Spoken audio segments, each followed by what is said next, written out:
than a year. Throw us out of here to allow multinational to do whatever it wants would be unfair. What are we going to do in the city? We'd have to steal, kill to survive there.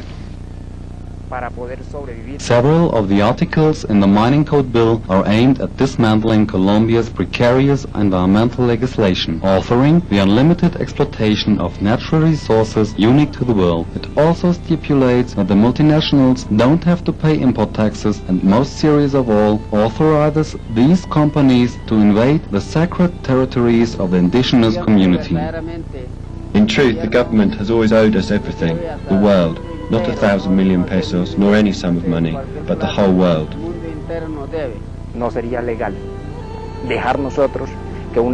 it wouldn't be legal for a multinational to be allowed to come and throw us out. The Mine Code Bill horrified the country. The miners' union knocked on every door and visited each national authority trying to clarify the situation.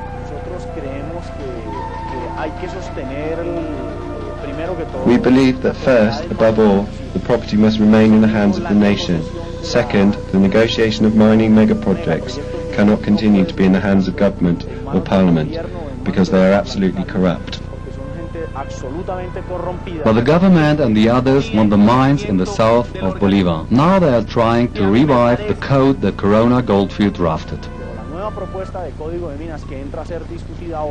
But the new mining code proposal which is being discussed now has the same elements that the previous bill had, but it goes even further, totally doing away with the property of the indigenous communities, the peasant communities and the black communities.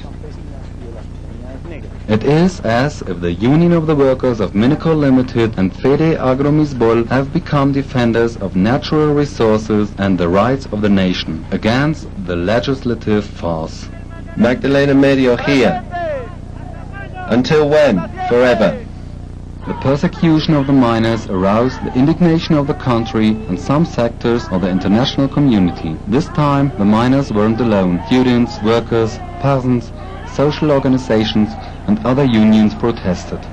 Then the union and the miners became a nuisance for the ambitious. In their determination to carry out their plans, they chose to begin a bloody campaign to exterminate those who were now considered the enemies of progress. The paramilitaries began to make their presence felt. After the miners made a denunciation at the conference in Cartagena, the paramilitary killed Orlando Camaño, vice president of Crona Goldfileds. As usual, the government didn't listen, didn't see, and didn't understand what the miners were saying. So, the peasant and the miners decided to set up tents and improvised kitchens in front of the American embassy in Colombia, because, in the end, Corona Goldfileds turned out to be a subsidiary of the American multinational Conquistador Mines. Las palabras fueron avispas y las calles como dunas cuando te espero llegar. This peasant, leader of the protest, had to leave his family in the south of Bolívar. Evicted from his home, he had to listen to the pleas of his daughter from a distance. Yo quiero que él venga. I want him to come home because we don't have anything to eat. En un ataúd guardo tu tacto y una corona con tu pelo enmarañado queriendo encontrar un arco iris infinito. The certainty of the neglect of those who love each other breaks the hardest heart. I feel so bad sometimes I cry on seeing this situation happening to us now. I want to be with my family.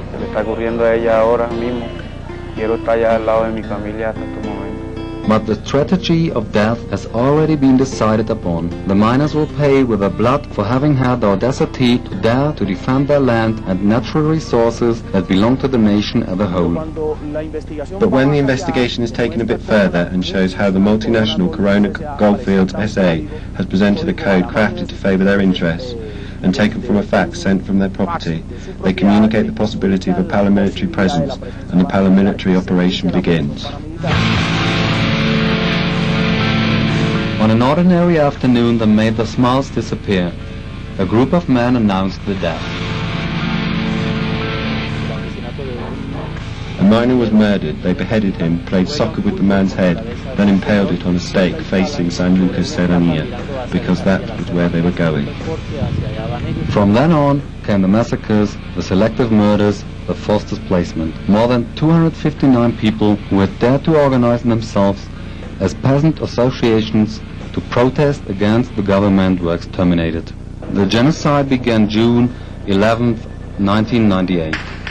Reventaron varias granadas, disparaban repetidas veces contra... Several grenades exploded. They shot several times at people who had hidden in their homes. Many people managed to run, but they only lasted an hour or two. Ellos duraron más o menos 2 horas. Strangely, the paramilitaries had aerial support and in just a few days murdered various people. And during the incursion on Burgess Hill, helicopters were passing over. Given them death and horror, the residents of the south of Bolívar joined together, and from all corners of the region, peasants, miners, laborers, women and children sent out, determined to force the government, the country and the multinationals to listen to their pleas.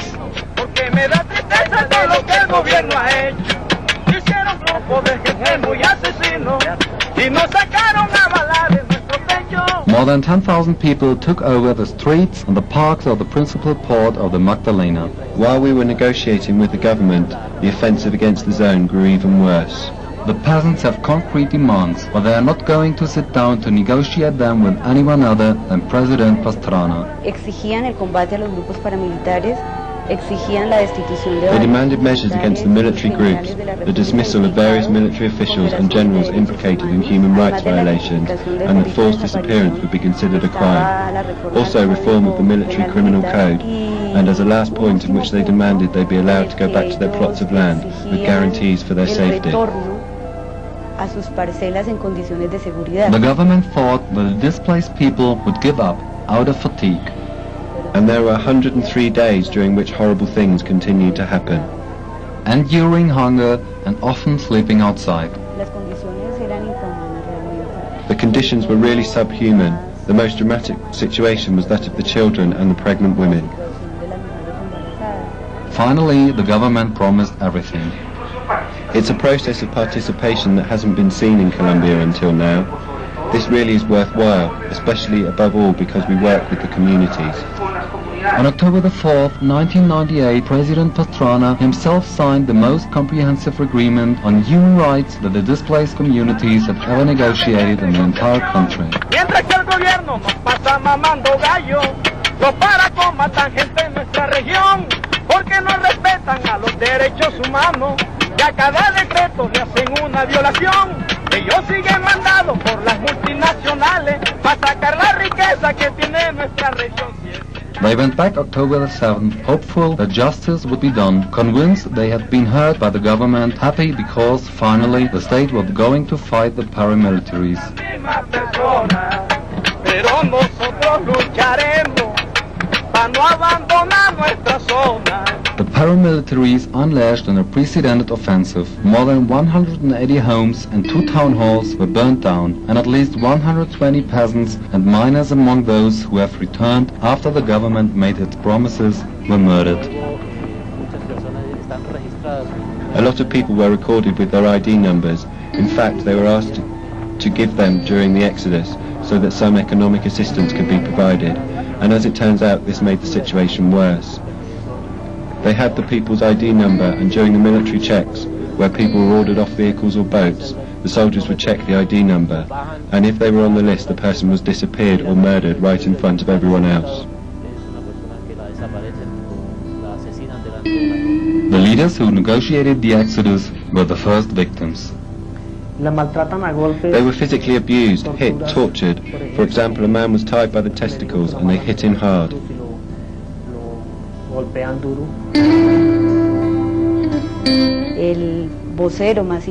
most important spokesperson from South Bolívar, Edgar Quiroga, was disappeared, and since absolutely nothing is known about him. Edgar is a noble person, simple, everybody likes him, he likes children.